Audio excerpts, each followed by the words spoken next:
Puji nama Tuhan. Shalom adik-adik. Apa kabarnya pagi hari ini?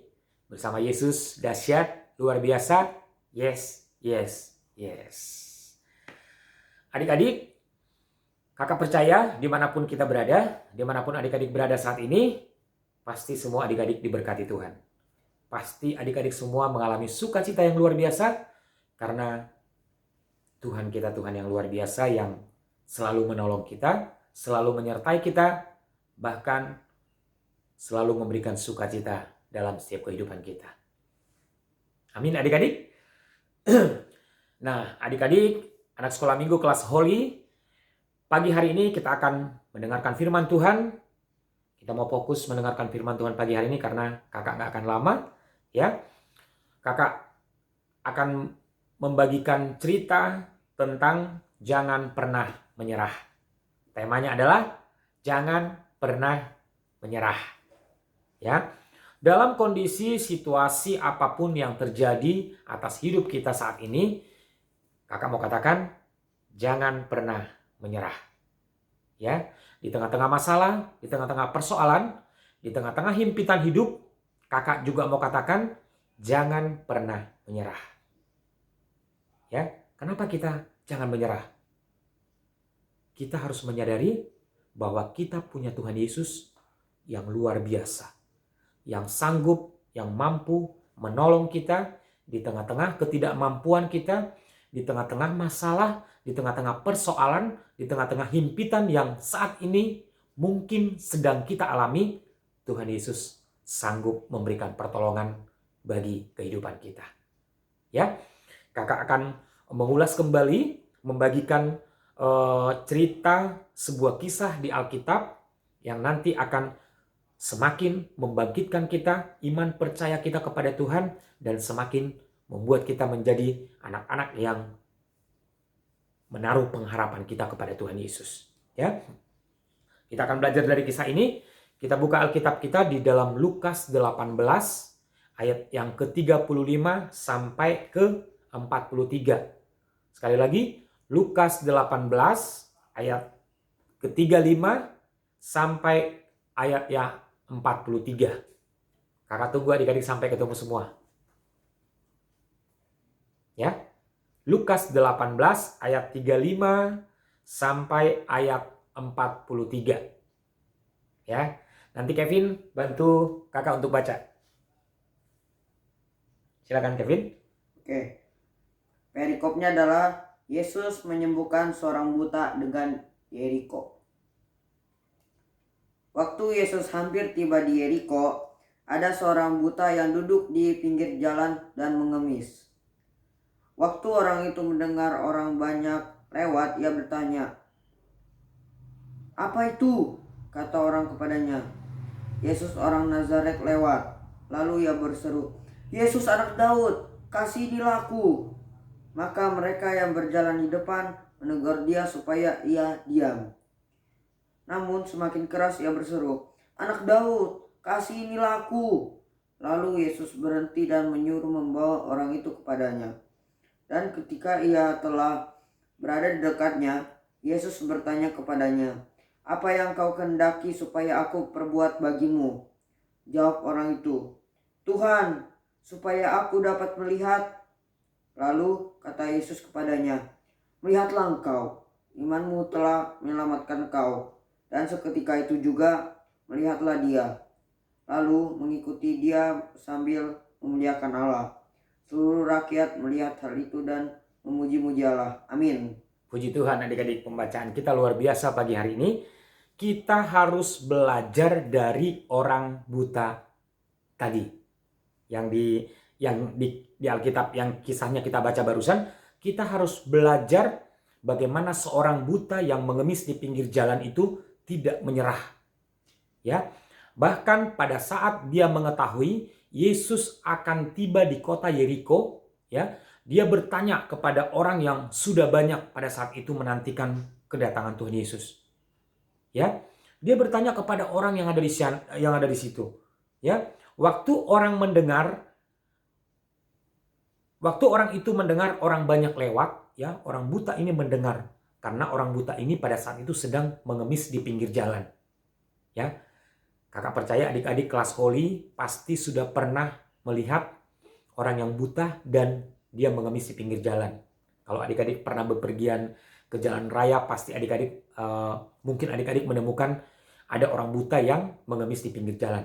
Demikian juga hal ini yang dialami oleh seorang buta yang mengemis di pinggir jalan di kisah yang kita baca ini. Ya, pada saat dia tahu Yesus akan berkunjung ke kota Yeriko, ya, akan tiba di kota Yeriko. Waktu ia mendengar orang banyak lewat, ia berkata, "Apa itu?" Dia tanya, "Ada apa itu?" Ya, mungkin dia bilang, "Ada apa itu kok rame-rame di situ?" Mungkin dia berkata seperti itu, ya. Lalu kata orang itu menjawab, "Yesus orang Nazaret lewat." Ya. Yesus orang Nazaret lewat. Orang buta ini berkata, dia berseru, ya. Lalu orang buta ini berseru, "Yesus anak Daud, kasihanilah aku." Ya, dia nggak peduli orang banyak di situ, dia nggak peduli apakah Yesus mendengar atau tidak, dia nggak peduli. Tetapi dia memanggil Yesus, dia berteriak kepada Tuhan Yesus. Dia bilang, "Yesus, anak Daud, kasihanilah aku." Ya, dia percaya bahwa Yesus akan mendengarkan seruannya. Yesus akan mendengarkan teriakannya. Dia percaya itu. Ya. Ayat ke-39, maka mereka yang berjalan di depan menegur dia supaya ia diam. Ya, orang yang berjalan mendahulu dia berkata, "Woi, diam lu. Jangan berisik." Mungkin seperti itu. Ya, atau kalau sekarang mungkin, "Woi, diam, jangan berisik. Jangan kencang-kencang, jangan teriak-teriak." Orang banyak melarang dia berteriak-teriak memanggil Yesus. Ya.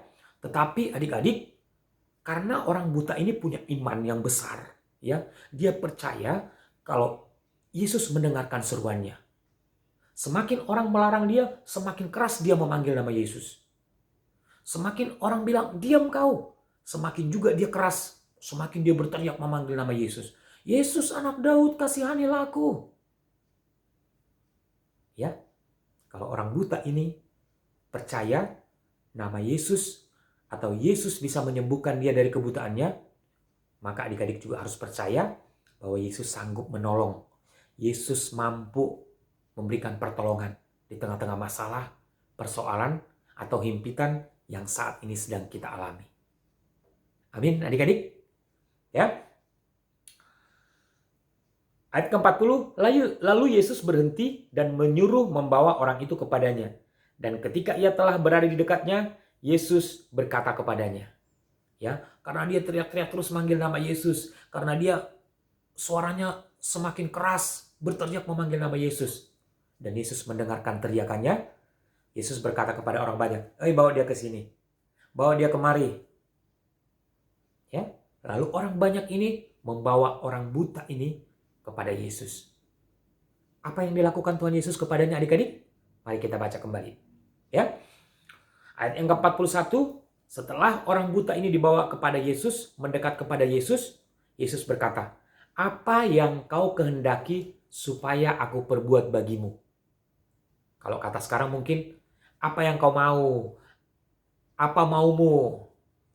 Ya, Yesus bertanya kepada orang buta ini, "Kenapa engkau memanggil aku sebegitu kerasnya? Apa yang kau inginkan dariku?"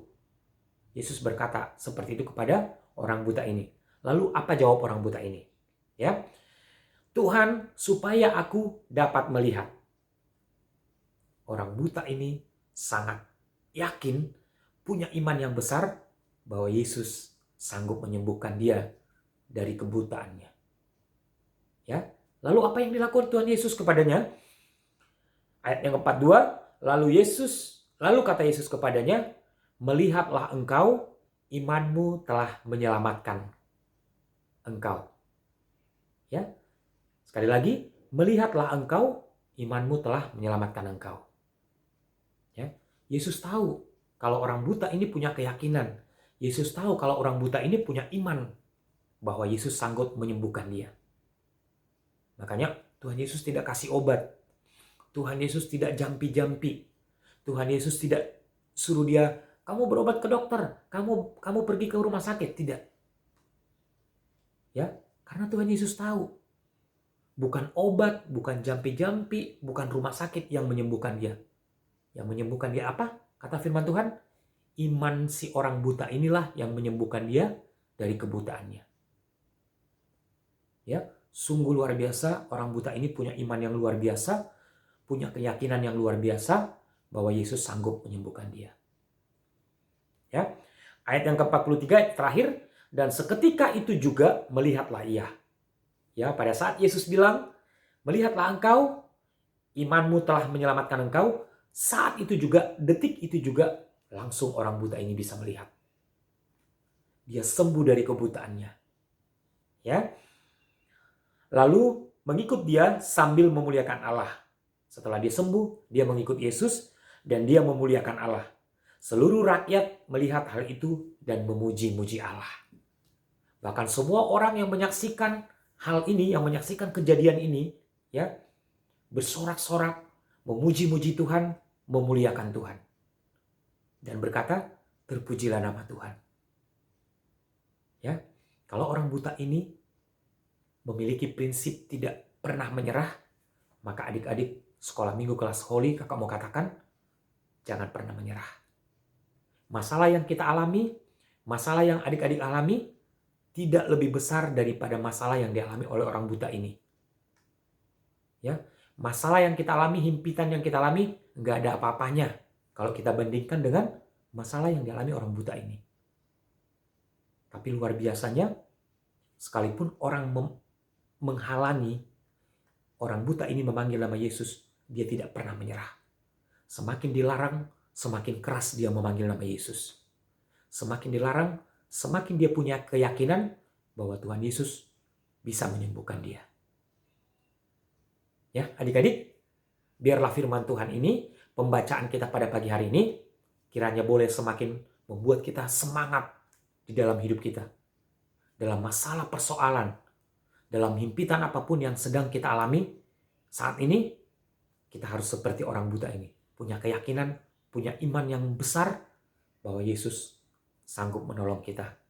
Dan memberikan kekuatan, memberikan kemampuan di tengah-tengah ketidakmampuan kita. Puji nama Tuhan adik-adik, itu saja yang bisa kakak bagikan pagi hari ini. Tetap semangat, tetap berpengharapan kepada Tuhan Yesus dalam segala situasi. Kita tundukkan kepala, kita akan berdoa untuk firman Tuhan pagi hari ini. Nanti Kevin akan berdoa buat kita semua. Adik-adik, mari kita berdoa. Tuhan Yesus, ajari kami Tuhan agar tidak menyerah Tuhan, dan kita bisa menyerahkan segala pergumulan kami Tuhan kepadamu Tuhan. Dan ajarilah kami Tuhan agar tidak menyerah dan memiliki hati yang dengar-dengaran Tuhan. Dan berkatilah Kak Hendri Tuhan yang telah menyampaikan firman Tuhan ini Tuhan. Dan semoga firman Tuhan ini dapat memberkati kita dan menegur hati kita. Dan juga berkatilah Tuhan segala pergumulan adik-adik Tuhan agar